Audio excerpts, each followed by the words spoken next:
Caros alunos da Universidade da Europa, quero, em primeiro lugar, saudar o vosso interesse pelas questões europeias. E quero também felicitar o Sr. Eurodeputado Carlos Coelho por mais esta iniciativa de promoção do debate sobre o futuro da nossa Europa. Como sabem, vivemos um momento muito especial na integração europeia. A verdade é que a União Europeia, e particularmente a zona euro, foram especialmente atingidas pela crise financeira, isto por várias razões. Tem razões profundas, que têm que ver com desequilíbrios dentro da Europa, mas também com grandes desequilíbrios à escala global, com endividamento excessivo da maior parte dos nossos Estados, mas também com comportamentos irresponsáveis que tiveram lugar no setor financeiro, e a crise financeira, que tinha nascido fora da Europa, contaminou a Europa, expondo desequilíbrios de grande gravidade. Temos vindo a responder, nem sempre, aliás, com a velocidade, a profundidade que a Comissão Europeia tem vindo a propor, mas temos vindo a responder procurando completar a União Monetária com uma União Económica, e tudo isto a caminho do grande objetivo que é a União Política Europeia.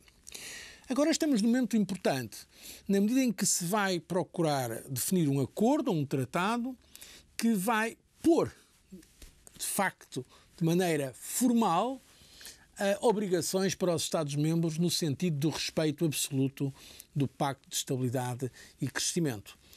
É um tratado que, infelizmente, não pode ser completamente no método comunitário, visto que não houve unanimidade para fazer a revisão do Tratado de Lisboa. Vai ser um tratado intergovernamental, mas é um tratado que, se forem respeitadas as condições que a Comissão Europeia pôs, isto é, de respeito da primazia do direito comunitário, de respeito às instituições comunitárias, pode, sem dúvida, constituir um passo no sentido de afastar todas as dúvidas que possa haver quanto ao futuro do euro. A realidade é que os países membros do euro querem defender a moeda única. E eu penso que esse tratado, se estes princípios forem respeitados, será um fator de confiança reforçada no futuro do euro, no futuro da União Económica e Monetária. Dito isto, não chega. Não chega isto. É necessário consolidar os esforços em curso no sentido da consolidação orçamental para reduzirem as dívidas, em alguns casos extremamente elevadas, que existem nos nossos países. É necessário também promover reformas para a competitividade europeia, porque temos vindo a assistir a uma mudança fundamental dos dados geoeconómicos a nível global e também mudanças ao nível geopolítico. Por isso a Europa está confrontada com grandes desafios.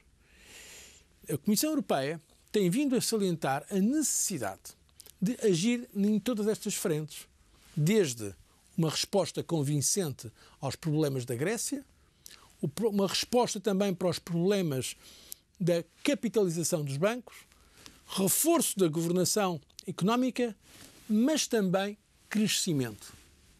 Eu tenho dito várias vezes que não se pode construir a Europa só com a ideia de disciplina ou de sanção. É sem dúvida necessária a disciplina orçamental para garantir que os Estados vão cumprir as suas obrigações. Mas se queremos sair da atual crise, além da disciplina, é necessária a solidariedade. Além da estabilidade, é necessário o crescimento. E é nessa agenda que trabalhamos. Uma agência de disciplina, sem dúvida, mas também uma agenda de convergência, de crescimento, de esperança. E é por isso que agora vamos propor medidas, eu espero que os Estados-membros as aceitem, de luta contra o desemprego, especialmente o desemprego juvenil, que atinge na Europa níveis especialmente preocupantes.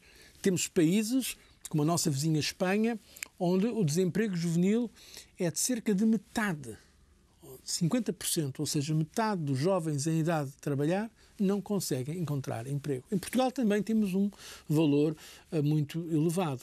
E é por isso que estou a propor aos Estados-membros a reprogramação do Fundo Social Europeu, de maneira a criar estágios, a criar hipóteses de aprendizagem, a criar várias formas para responder a curto prazo a este problema que é tão difícil, que é o problema de encontrar, nomeadamente em países com grandes dificuldades, uma ocupação para os jovens que querem entrar na vida ativa.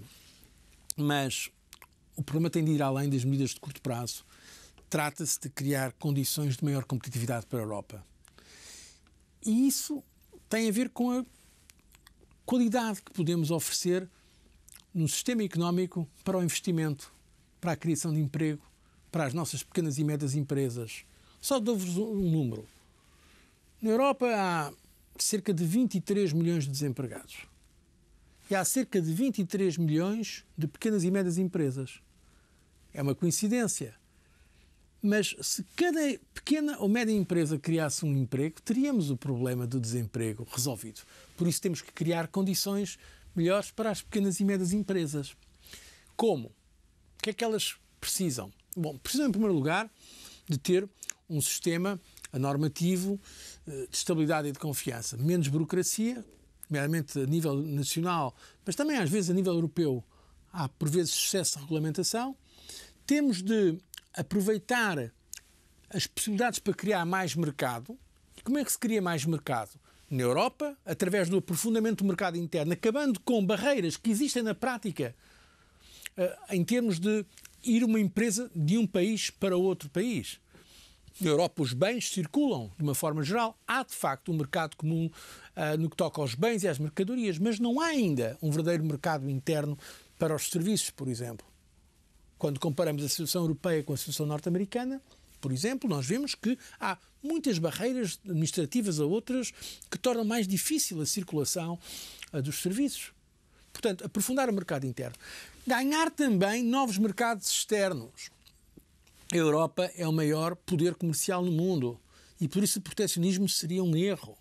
Temos de ganhar mais acesso a mercados externos através de acordos de livre comércio. E para além disso, temos de conseguir algum investimento público. Ora, como o espaço orçamental é mínimo, na maior parte dos nossos países, esse investimento tem de vir de fundos comunitários. Investimento bem dirigido para aquilo que aumente a capacidade das nossas empresas, para aquilo que aumente a capacidade de competirmos à escala global. É por isso que estamos a propor várias medidas, não vou agora no detalhe dar-vos todas elas, mas, por exemplo, estamos a propor aquilo que se chama obrigações de projeto, ou project bonds, que são certos empréstimos obrigacionistas que podem ser feitos para projetos, megaprojetos a nível europeu. Investimento nas infraestruturas europeias, seja infraestruturas de transporte, seja infraestruturas de energia ou infraestruturas ligadas com a chamada banda larga. Tudo isto para ter uma sociedade mais competitiva. No imediato, já tomámos algumas medidas, uma delas importante, por causa do acesso ao financiamento.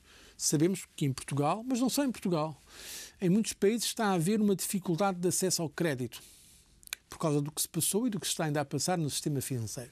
Por isso, tomamos medidas para oferecer às empresas a possibilidade de se financiarem junto dos bancos, com recurso aos fundos estruturais como garantia. Os países ainda não estão a utilizar isso, mas já está à sua disposição esta possibilidade. Estamos ainda a criar outras possibilidades para tornar mais fácil a vida das pequenas e médias empresas, porque são elas essencialmente que podem criar os empregos do futuro. Se agirmos em todas estas áreas, no curto, no médio e no longo prazo, medidas estruturais, medidas institucionais, mas, sobretudo, trabalharmos em conjunto a nível europeu, usando a dimensão europeia, eu acredito que podemos dar uma resposta aos problemas da economia europeia, mais concretamente do euro, mas também da nossa juventude. Razão pela qual, por exemplo, em relação aos jovens, a Comissão propôs para o próximo quadro financeiro, entre 2014 e 2020, que o programa Erasmus fosse um programa Erasmus para todos, no valor de 19 mil milhões de euros. Estamos a investir, pois, na juventude, estamos a investir no futuro, estamos a investir no que pode aumentar a capacidade de conhecimento europeia. Despesas para a inovação não são despesas, são investimentos. É por isso que falamos na consolidação orçamental inteligente. Não pode haver cortes cegos. Há áreas de futuro em que devemos continuar a investir, como seja a educação a ciência, a cultura, a investigação, a inovação. Por isso, quero dizer-vos a minha confiança. Sei que estamos num momento muito difícil, trabalhamos dia e noite para enfrentar estas dificuldades e estes grandes desafios, mas sei também que a Europa se construiu precisamente em momentos de crise. Por vezes a necessidade aguça o engenho. É nestes momentos que temos de fazer prova, testemunho, da nossa confiança no futuro europeu, naquilo que a Europa tem dado, naquilo que a União Europeia tem conseguido para os nossos cidadãos. Eu espero que esta confiança exista também em Portugal, um país que tem sistematicamente apoiado uma maior ambição para a Europa, onde as instituições europeias, como a Comissão Europeia e o Parlamento Europeu, trabalhem com os Estados-membros para uma Europa mais forte, uma Europa mais próspera, em torno dos grandes valores que são a liberdade e a solidariedade. Por isso vos desejo muitos sucessos no vosso trabalho e, mais uma vez, agradeço o vosso interesse pelas questões europeias, sabendo que esse interesse não é apenas um interesse passivo de se informarem, é também um interesse de ajudarem a transformar para melhor a Europa, sabendo que a Europa não é uma potência externa que determina o futuro dos nossos países. A Europa somos nós todos, os nossos países, trabalhando em conjunto também com as instituições europeias. Eu estou confiante que vai acontecer isso e que Portugal vai continuar a dar um grande contributo para o futuro desta nossa Europa.